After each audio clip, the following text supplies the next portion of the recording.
നമസ്തേ പ്രിയമുള്ള പ്രേക്ഷകരെ, എല്ലാവർക്കും വാരഫലത്തിലേക്ക് സ്വാഗതം. ഇവിടെ വാരഫലത്തിൽ നാം ചർച്ച ചെയ്യുന്നത് 1200 കർക്കിടക മാസം 17-ാം തീയതി മുതൽ 2025 ജൂലൈ 30-ാം തീയതി മുതൽ ഉള്ള ഒരു വാരത്തെ ശുഭാശുഭ ഫലങ്ങളാണ്. ഇവിടെ നാം വാരഫലത്തിൽ ചർച്ച ചെയ്യുമ്പോൾ ഗ്രഹസ്ഥിതികൾ എൻ്റെ പ്രിയപ്പെട്ട പ്രേക്ഷകർ മനസ്സിലാക്കണം. നാം ഈ വാരഫലം ചർച്ച ചെയ്യുമ്പോൾ അത്തം നക്ഷത്രത്തിലാണ്, കന്നിരാശിയിലാണ് ചന്ദ്രനുള്ളത്. മറ്റ് വിശേഷിച്ച് ഗ്രഹങ്ങൾക്ക് വലിയ സ്ഥാനചലനങ്ങൾ ഒന്നുമില്ല. ശുക്രൻ മിഥുനത്തിലേക്ക് ശക്തമായി വന്നു കഴിഞ്ഞു, ചൊവ്വയും കന്നിരാശിയിലേക്ക് വന്നു കഴിഞ്ഞു.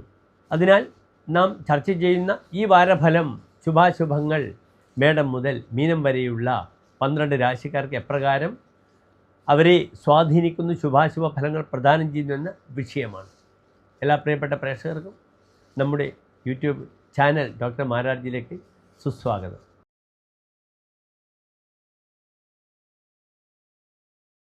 മകം പൂരം ഉത്രം നക്ഷത്രത്തിൻ്റെ ആദ്യത്തെ 15 നാഴിക വരുന്ന 2 നക്ഷത്ര സമൂഹം. ഇവിടെ ചിങ്ങൻ രാശിക്കാർക്ക് രാശിയിൽ കേതുഗ്രഹമാണ്. 2-ാം ഭാവത്തിൽ ചന്ദ്രൻ ചൊവ്വ, 7-ാം ഭാവത്തിൽ രാഹു, അഷ്ടമത്തിൽ ശനി, 11-ാം ഭാവത്തിൽ ഗുരുശുക്രന്മാർ, 12-ാം ഭാവത്തിൽ സൂര്യൻ ബുധൻ. ഇവിടെ ശ്രദ്ധിക്കുക, ചിങ്ങൻ രാശിയുടെ അധിപനായ ഗ്രഹം സൂര്യൻ വളരെ ദുർബലമായി 12-ാം ഭാവത്തിൽ നിൽക്കുന്നു. അവിടെ സൂര്യനോടുകൂടി ബുധനുമുണ്ട്.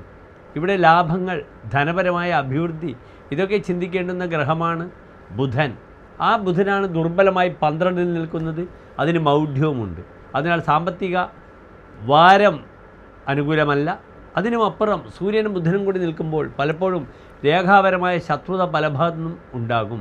തൻ്റെ രേഖ നഷ്ടപ്പെടുക, രേഖയുമായി ബന്ധപ്പെടുന്ന വിവാദങ്ങൾ ഉണ്ടാവുക, തനിക്ക് കിട്ടേണ്ടുന്ന പല കാര്യങ്ങളും രേഖയിൽ ചുവപ്പ് നാടയിൽ കുടുങ്ങി അനുഭവിക്കാൻ പറ്റാത്തൊരവസ്ഥ മിഥുനൻ രാശിക്കാർക്ക് സംജാതമാകുന്ന വാരമാണ്.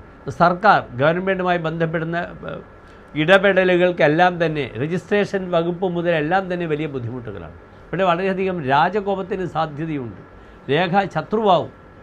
രജിസ്ട്രേഷൻ മുതലായ അല്ലെങ്കിൽ വില്ലേജ്, താലൂക്ക് കലക്ടർമാർ, രജിസ്ട്രേഷൻ വകുപ്പ് അല്ലെങ്കിൽ ഭൂമിയുമായി ബന്ധപ്പെടുന്ന, റിയൽ എസ്റ്റേറ്റുമായി ബന്ധപ്പെടുന്ന വകുപ്പുകൾക്കൊക്കെ തന്നെ വലിയ ബുദ്ധിമുട്ടുകൾ സംജാതമാക്കും. കാരണം അവിടെ വളരെ ദുർബലമായാണ് ബുധൻ നിൽക്കുന്നത്. സൂര്യനോട് കൂടിയാണ്. സൂര്യൻ ആരാണ്? സർക്കാരാണ്. സൂര്യൻ ദുർബലമാകുമ്പോൾ അല്ലെങ്കിൽ സൂര്യൻ അനിഷ്ടത്തിൽ നിൽക്കുമ്പോൾ നൃപശിവ പിതൃകോപഹ, നൃപൻ്റെ കോപമുണ്ടാകും, രാജകോപമുണ്ടാകും. അതിനാൽ പലപ്പോഴും ബന്ധങ്ങൾ വളരെ ശ്രദ്ധിക്കുക. ധനപരമായ വിഷയത്തിൽ പലപ്പോഴും ചതിയിൽപ്പെടുക, ഇതൊക്കെ ശ്രദ്ധിക്കണം. രേഖാപരമായ കുടുക്കിൽപ്പെടുന്ന സമയമാണ്.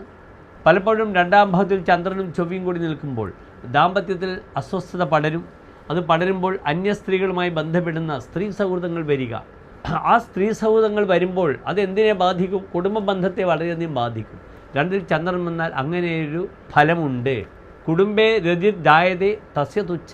ഒരു വ്യക്തിക്ക് തൻ്റെ കുടുംബത്തിനോട് താല്പര്യം കുറയും. വശം ദർശനയാതി ദേവാംഗന അഭി. ദേവാംഗന, ദേവസ്ത്രീ തൻ്റെ വശത്ത് വരുമെന്നാണ്. അതിനാൽ പലപ്പോഴും ഭൗതിക സുഖത്തിന് വേണ്ടിയുള്ള ഒരു ഓട്ടം, പരക്കം പച്ചൽ ഉണ്ടാകാം. അവിടെ ദാമ്പത്യത്തിന് പ്രസക്തി വളരെ കുറയും, ബുദ്ധിമുട്ടുകൾ വരും. സന്താനങ്ങൾക്ക് ഏറ്റവും പ്രിയപ്പെട്ട സമയമാണിത്. സന്താനപതിയായ ഗ്രഹം കർമാധിപനോടുകൂടി യോഗം ചെയ്ത് നിൽക്കുന്നു. സന്താനങ്ങൾക്ക് നല്ല ജോലി ലഭിക്കുക, അവർക്ക് പഠന സൗകര്യമുണ്ടാവുക, അല്ലെങ്കിൽ സന്താനങ്ങളുമായി ബന്ധപ്പെട്ട വിഷയത്തിൽ വളരെയധികം അഭിവൃദ്ധികൾ, ഉത്തമോത്തമമായൊരു പുരോഗതി വരുന്ന ഒരു വാരമാണ്. അതിനുമപ്പുറം ഇവിടെ യുവതികൾക്ക് ഗർഭം ധരിക്കുവാനുള്ള മാർഗങ്ങൾക്ക് ആശുപത്രികളെ സമീപിക്കാം, അല്ലെങ്കിൽ ഗർഭധാരണം സ്ത്രീകൾക്ക് നടക്കാവുന്ന സമയമാണ്. ഒരു ചതിയിലോ വഞ്ചനയിലോ പെടാതെ ഈ വാരം ശ്രദ്ധിക്കണമെന്ന് മാത്രം. പലപ്പോഴും അങ്ങനെയുള്ള ബുദ്ധിമുട്ടുകൾ മാത്രമേ വരികയുള്ളൂ. വീട്ടിൽ സമാധാനം, സന്താന ശ്രേയസ്സിലൂടെ വരിക, അല്ലെങ്കിൽ പുത്തൻ സൗഹൃദങ്ങൾ വരിക ഒരു അതിമാനുഷിക യോഗമാണ്. കർമ്മമേഖലയിൽ വളരെ ഗുണങ്ങൾ വരും. പക്ഷെ അവിടെയൊന്നും രേഖ ശത്രുവായി വരാതെ ചിങ്ങം രാശിക്കാർ ശ്രദ്ധിച്ചാൽ ഈ വാരം വളരെ മനോഹരമായിരിക്കും ചിങ്ങൻ രാശിക്കാർക്ക്. എല്ലാ ചിങ്ങൻ രാശിക്കാർക്കും ശോഭനമായൊരു വാരം പ്രാർത്ഥിക്കുന്നു. നന്ദി, നമസ്കാരം.